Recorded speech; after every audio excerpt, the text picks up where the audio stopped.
What's poppin'? What's poppin'? What's poppin'? What's poppin'? What's goody? Goody. What's poppin'? What's goody? Goody. Good. What's up? Hey man. We about to get into a scary reaction video. You know, scariest shark encounters in history. You dig what I'm saying? It's about three things that my top three things that I'm scared of, you feel me? The first one, my parents. Yeah, they black and they'll whack you. Yeah, nigga. They start whacking you. Then my second thing, spiders. I can't do spiders, man. They so little they can just, nigga, they can just bite you, sting you, whatever they do. And then my third is snakes, man. Man, they so weird. They so, I can't even think about them, bro. I can't do it, bro. What's y'all top three scariest thing? Comment down below. And while you at it, like and subscribe. You feel me? Like this video, subscribe if you new, you dig what I'm saying? But look, sharks on the other hand, I don't even like water. I don't even know how to swim. Yeah, okay, nigga. Okay, black people don't know how to swim anyways. Shut up, nigga.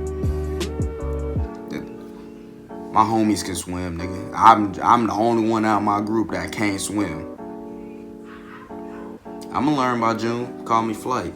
But yeah, look. Shark encounters, I can't do it.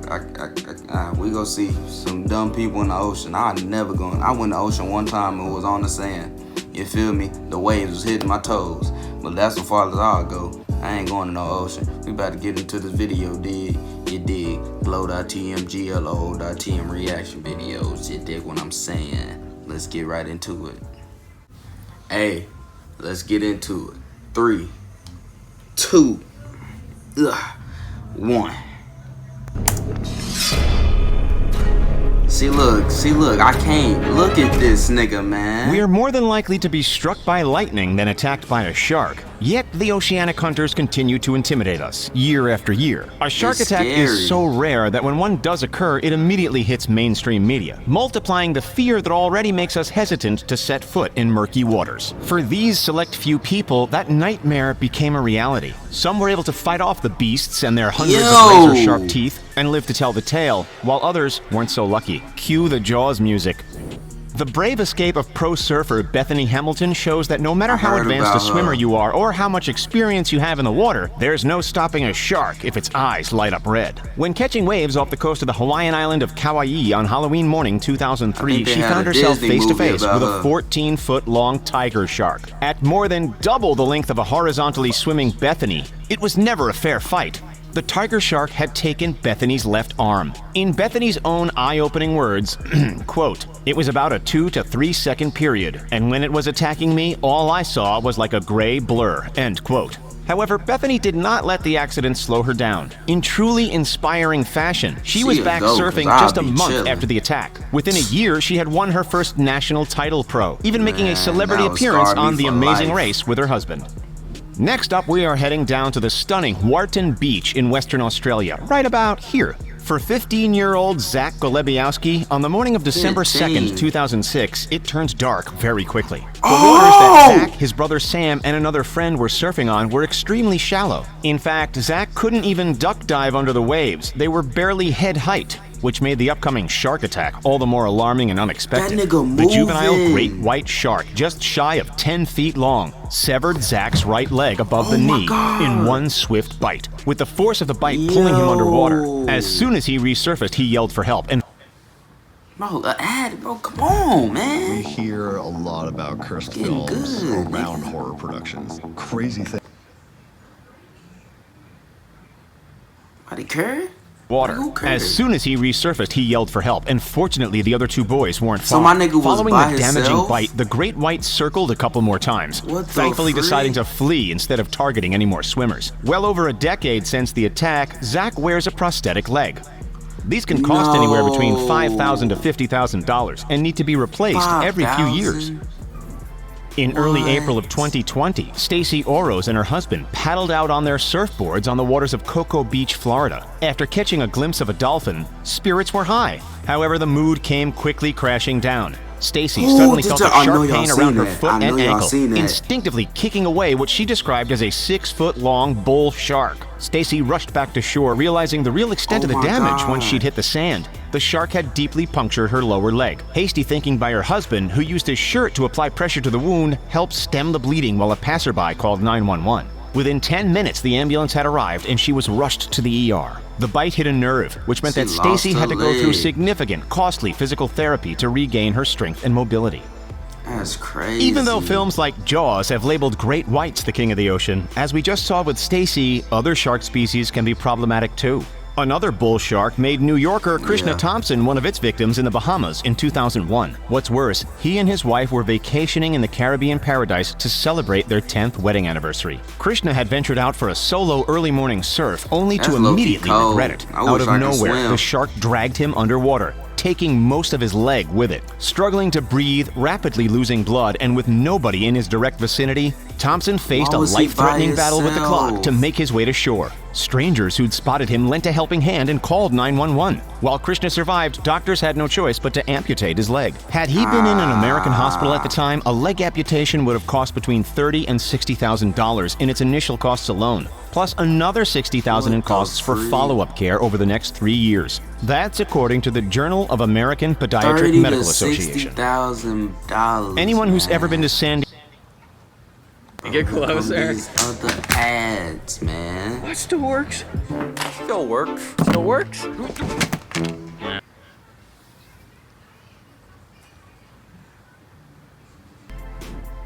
Anyone who's ever been to San Diego would have undoubtedly heard of the beautiful La Jolla Cove.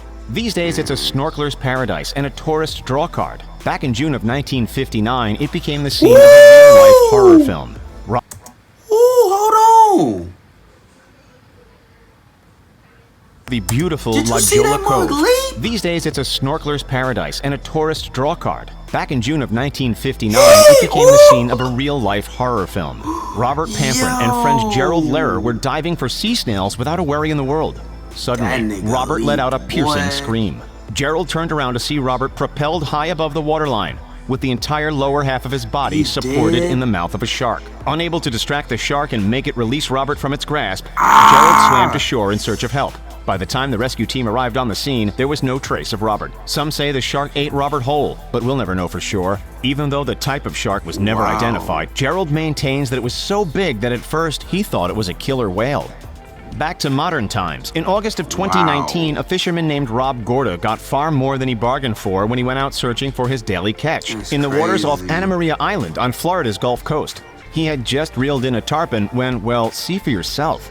A shark violently ripped the hooked fish from his grasp. This time, the shark wasn't a great white, a bull, or a tiger, it was a hammerhead, a subspecies far less synonymous with dangerous attacks. According to the International Shark Attack File, only 17 hammerhead attacks have been reported in the last 450 years, none of which were serious enough to be fatal. The hammerhead, which Rob estimated to measure 14 feet long and weigh over 1,000 pounds, had found itself in a huge tug-of-war with Rob's fishing line, determined to steal the tarpon. As you could have guessed, it came away victorious. The lesson here: don't get in the way of a hammerhead and its dinner. As hyped as their danger is in mainstream media, sharks are often misunderstood. They don't always bite with the intention to kill. Sometimes they take what's known as an exploratory bite, to see if the prey is in fact prey. Or they physically charge into their prey as a means of investigation. In the eyes of a shark, a surfer paddling on a surfboard doesn't look too dissimilar from the shape of a large fish or a sea lion, which was the case with Australian pro surfer Mick Fanning. When competing as a finalist in the J-Bay Open on the eastern Cape of South Africa, he got one hell of a fright. Just after the final round began, as you can see, a fin popped right up behind Fanning. By the time he noticed, the shark became entangled in Fanning's leg rope and knocked him off his board. Thankfully, rescue boats hastily arrived on the scene before the shark could take that so-called exploratory bite. It was all filmed live, with Mick's mother among the tens of thousands of other spectators witnessing the close call. From South Africa back to Florida, Vala Levy and her 15-year-old daughter Sydney were out at Smyrna Beach. As the pair paddled out to sea on their boards, Vala watched with terror as a shark pulled her daughter off her surfboard and dragged her below the surface. Even though Sydney managed to regain her position on the board, it was too late. She could see the water starting to tint red. Just when Sydney thought that the crisis was over, the predator grabbed her a second time and began to drag her below the surface once more. Watching on, Vala's motherly instincts took no time kicking in. She paddled over to her daughter, grabbed her by the shoulders, forcefully pulled her out of the shark's deadly grip, and escorted her to shore on the front of her own board. Sydney Levy was rushed into surgery, but was able to leave the hospital a few hours later with just a few hefty scars and likely a hefty expenses bill to go with it. We've seen a lot of instances where sharks have gone for legs, but for Rodney Fox, it was an entirely... How she can go away and her foot was only hurt. My battery low. Battery save. Alright, my fault. But like, how she get grabbed, her leg get grabbed, and she still only got scars? Something ain't right. Different, much more dangerous experience. Warning, these images might be a lot to handle for some of you. The spear fisherman was off the South Australian coast in December of 1963 when he was savagely bitten on the midriff by a great white. It dragged him almost 30 feet underwater. With survival his only thought, Robert scratched at the shark's eyes, kicked it in the face, and bear hugged it. He'd managed to escape its grasp and resurface just before the shark came in for a second bite. And luckily that second bite came out of the raft and not Rodney. Fox underwent 4 hours of surgery and received 462 stitches, and a piece of shark tooth is still embedded in his wrist to this day. Despite being one of the most miraculous survival stories, he hasn't let the ordeal keep him away from the ocean. These days, Fox works with Planet Shark, where he teaches diving and educates about the oceanic predators. Have you ever heard that you're supposed to punch a shark in the nose if it attacks you? This is Joshua Holley, and when a 10-foot tiger shark bit his left foot when surfing at his favorite spot off the coast of Oahu in Hawaii, that's exactly what he did. Not once, but twice, smacking the shark in the face. His tactic worked, and the beast swam away. By that point, the wound had been opened. His foot later required 42 stitches. Like Rodney Fox and Bethany Hamilton, Joshua has no animosity towards the sharks nor the water, stating that, quote, "You have to respect the ocean. That's where they eat, live, breed. We're just visitors in their home," end quote. Yeah. Don't go anywhere just yet because we've got a bonus entry for you. In 1984, near Santa Cruz, California, one particular great white shark, a huge one mind you, went on a feeding frenzy with 4 people attacked in the same calendar year. One of its tragic targets was freediver Omar Conger. Seemingly out of nowhere, the shark grabbed Omar, shook him, and pulled him under the surface. With a taste for blood and with Omar still in its mouth, the shark headed straight for Omar's diving partner, Chris Rem, before changing course at the last minute, releasing Omar and fleeing the scene. Chris managed to escape unscathed, but the wounds to Omar's legs, hands, and backside were sadly fatal. They also indicated that the beast was roughly 16 feet long. Wow. Are you scared of sharks, or do you think they're misunderstood? Share your thoughts in the comments. Don't forget to like, subscribe, and thanks for checking out the Are y'all niggas scared of sharks? Do y'all be swimming in the ocean?